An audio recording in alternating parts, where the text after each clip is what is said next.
गोलू आलू के मरने के बाद गोपी की सास उसे घर से बाहर निकाल देती है। तब गोपी आलू रहने के लिए पास में बने एक शौचालय में शरण लेती है। जगह बहुत छोटी थी, लेकिन किसी तरह वो अपनी बेटी फ्रूटी के साथ वहाँ पर रह रही थी। फ्रूटी, बेटा फ्रूटी, जल्दी उठ। तू उठती है कि मैं लाऊं ठंडा पानी? ठंडे ठंडे पानी जब पड़ेगा तेरे बदन पे तो जल्दी तेरी आँख खुल जाएगी। जल्दी उठ बेटा, स्कूल का टाइम भी हो रहा है, अभी तो तुझे तैयार भी होना है।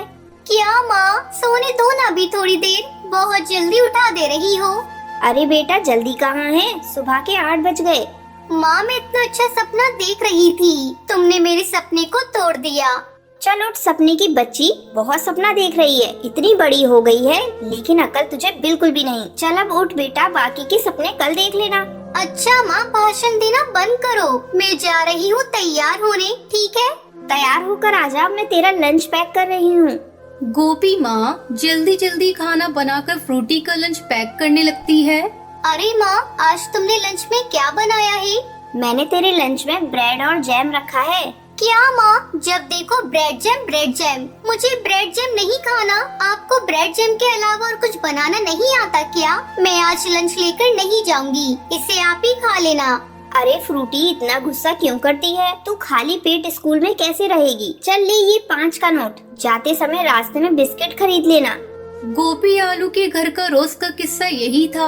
उसके पति को गुजरे हुए कई साल हो चुके थे। गोपी अकेली ही अपनी बेटी की देखभाल कर रही थी। वो अपनी बेटी को पढ़ा लिखा कर डॉक्टर बनाना चाहती थी, लेकिन उसकी बेटी बहुत ही नकचड़ी थी। वो अपनी माँ गोपी से प्यार तो करती थी, लेकिन उसकी टोका टाकी फ्रूटी को बिल्कुल पसंद नहीं थी। फ्रूटी को स्कूल भेजने के बाद गोपी आलू दूसरों के घरों में खाना पकाने का काम करती थी। अरे गोपी, आज तुमने फिर लेट कर दिया। तुम रोज रोज लेट करती हो। देखो साहब अभी तक भूखे बैठे हैं, चलो जल्दी से नाश्ता बनाओ। अभी बना देती हूँ मालकिन, क्या करूँ, मेरी एक छोटी सी बच्ची है, मैं उसे स्कूल भेजकर तभी यहाँ आती हूँ। क्या करूँ मालकिन, मेरी बेटी बहुत ही आलसी है, सुबह उठने में बहुत परेशान करती है, रोज उसी के चलते मुझे लेट हो जा रहा है। ठीक है, अब बातें मत बनाओ, जाओ जल्दी से नाश्ता बना कर लाओ। शाम को जब गोपी माँ काम करके घर पहुँचती थी तो वो बहुत थक जाती थी। अच्छा बेटा, आज मेरे पूरे बदन में दर्द है, जरा तू मेरे बदन में तेल की मालिश कर दे बेटा। अच्छा माँ, मैं अभी आती हूँ, बस मैं इस कार्टून को खत्म कर लूँ। ठीक है बेटा, जल्दी आना। गोपी के बार बार बुलाने पर भी फ्रूटी उसके पास नहीं आती। वो टीवी में कार्टून देखने में व्यस्त थी। किसी तरह गोपी आलू उठकर रात का खाना पकाने लगती है। गोपी खाना पकाकर फ्रूटी को देती है। ये ले बेटा, खा ले और जल्दी सो जा। माँ, मुझे तुमसे एक बात करनी है। क्या कहना है, जल्दी बोलना बेटा। माँ, मेरे स्कूल के सारे फ्रेंड पिकनिक पर जा रहे हैं और इसके लिए मुझे स्कूल में 1000 रुपए 2 दिन के अंदर जमा करने हैं। मैं इतने रुपए कहाँ से लाऊं 2 दिन के अंदर? नहीं माँ, मुझे तो पिकनिक पर जाना ही है, तुम कहीं से भी लाकर मुझे पैसे दो। क्या करूं, इस नादान लड़के को कैसे समझाऊं? इस समय मेरे पास पैसे नहीं है। लगता है अब मुझे अपना मंगलसूत्र बेचना ही पड़ेगा। अब वैसे भी मुझे मंगलसूत्र का क्या काम, मैंने तो गोलू की आखिरी निशानी रखी थी, लेकिन आज मुझे अपनी बेटी के लिए उस मंगलसूत्र को बेचना ही पड़ेगा। मैं अपनी बेटी को रोते हुए नहीं देख सकती। दूसरे दिन जब गोपी मंगलसूत्र बेचने के लिए जा रही होती है।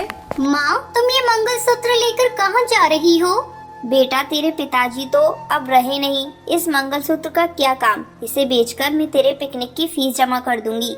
नहीं माँ, मैं तुम्हें ऐसा करने नहीं दूंगी। मुझे पिकनिक पर नहीं जाना, मैं तुम्हें पापा की आखिरी निशानी नहीं बेचने दूंगी।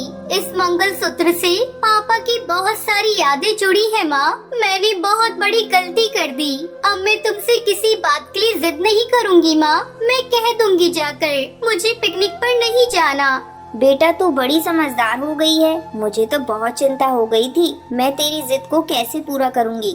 चलो माँ, अब तुम अपने आंसू पोंछ लो। दोनों माँ बेटी एक दूसरे के गले लग जाती है।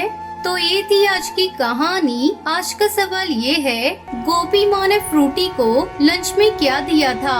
अगर आपको पता है तो आप हमें कमेंट करके जरूर बताएं। लकी विनर्स के नाम कल की वीडियो में दिखाए जाएंगे। अगर आपको ये वीडियो पसंद आई हो तो इस वीडियो को लाइक और ऐसी ही कहानियाँ देखने के लिए मेरे चैनल को सब्सक्राइब करना ना भूलें।